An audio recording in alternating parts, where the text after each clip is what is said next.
Hello, fellow librarians. Today, I will be discussing a diverse supplement to school reading, engaging students by connecting required readings to multicultural literature. In many American schools, English classes often use required reading programs to teach lessons and promote reading. From elementary to high school, many students have groaned over the books selected, thinking them boring or irrelevant. Upon closer inspection, it may be that the students don't dislike reading, but dislike their choices. This presentation suggests that by adding more student choice with more diverse literature, students will be more engaged and encouraged in their reading practices. Here is an example of some books that are often in required reading programs.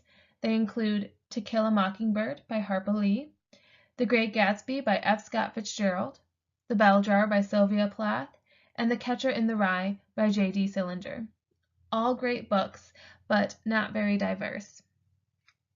Teachers and librarians must work with their student populations to understand the diverse needs in their reading activities. By showing students the diverse range of literature, librarians can look for the following outcomes.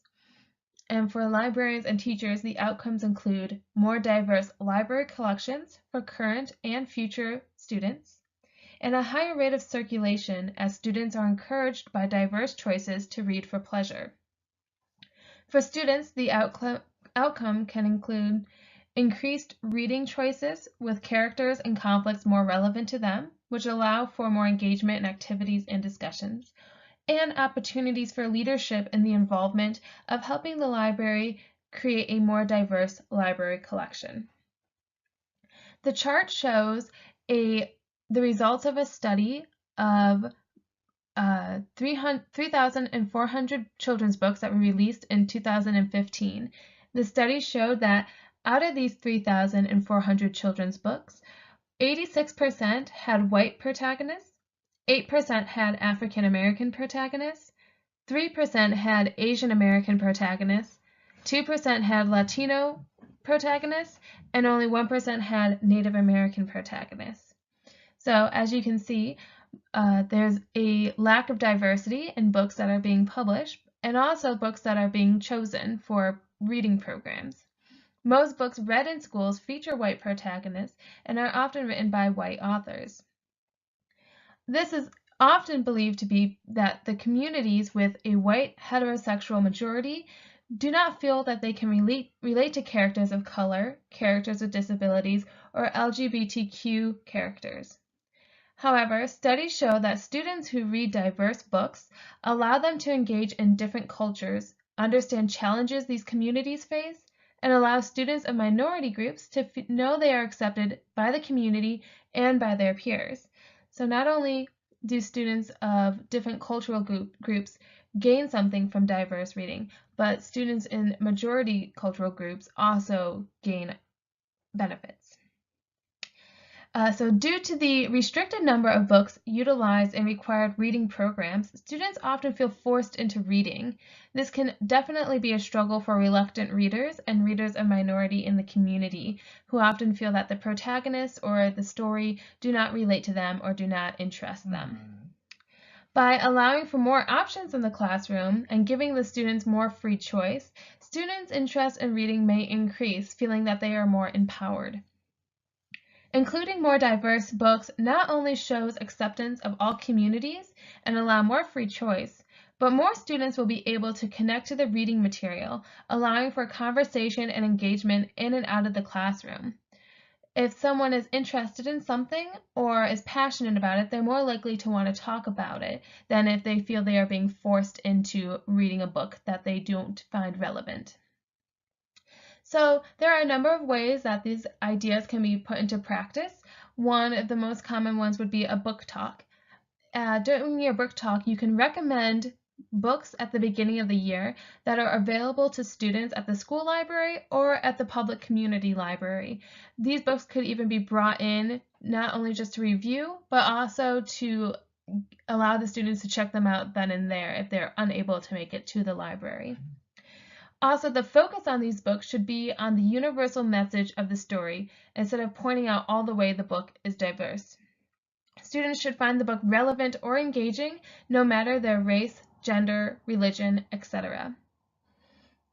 For an example, at the bottom, I have The Adventures of Huckleberry Finn by Mark Twain, paired with The Absolutely True Diary of a Part-Time Indian by Sherman Alexie.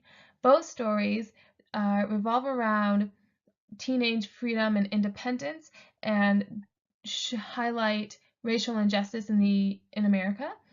But one is about a white protagonist written by a white author, and the other is about a Native American protagonist written by a Native American author.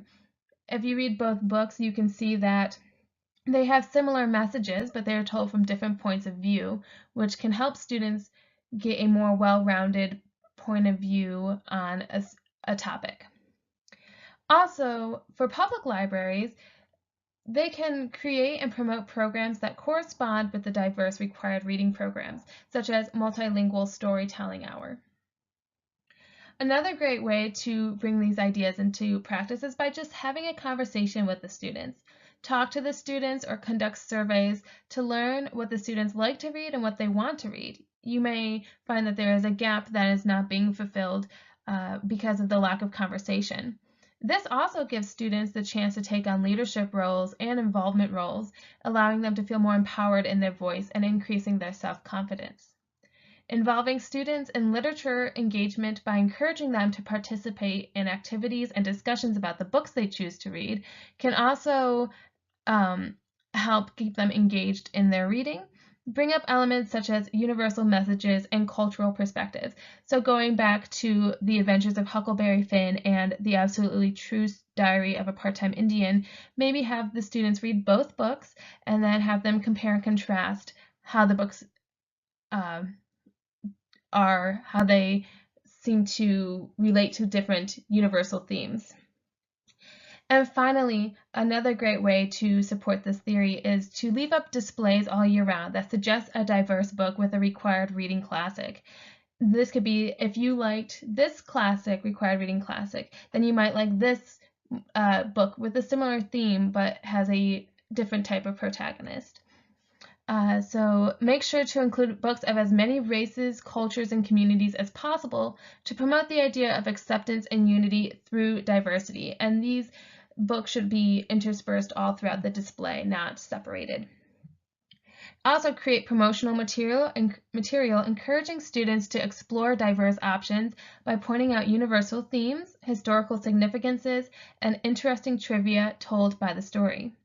Encourage students' free choice by creating more options for students that include diverse characters, unique stories, and different formats for reluctant readers. These can include graphic novels and audiobooks. It shouldn't be taught to the students that only reading a hardcover counts as reading. They should be aware of the other multitude of ways that they can read. If they're uninterested in just a paperback or a hardcover, there's graphic novels, comic books, audiobooks, or even ebooks for those who are a little bogged down by traditional reading practices. So in conclusion, one of the most basic ways to promote equality and diversity is to encourage student choices by recommending required reading books that portray people of color, people with disabilities, LGBTQ people, etc. This practice can benefit libraries, schools, and students in multiple ways. By working with students to create a more diverse collection, the library will benefit from higher circulation rates and increased student traffic. Students who fall into minority populations within a community will feel more self-confident in their identity if they feel they are supported by their peers. Students in the majority population will get the chance to see another perspective, which can increase empathy, understanding, and acceptance. And due to the feeling of acceptance and the increased free choice, students will more likely participate in discussions and activities if they enjoy and relate to the literature. So this has been my discussion on a diverse supplement to school reading program. I hope you enjoyed, and thank you for listening.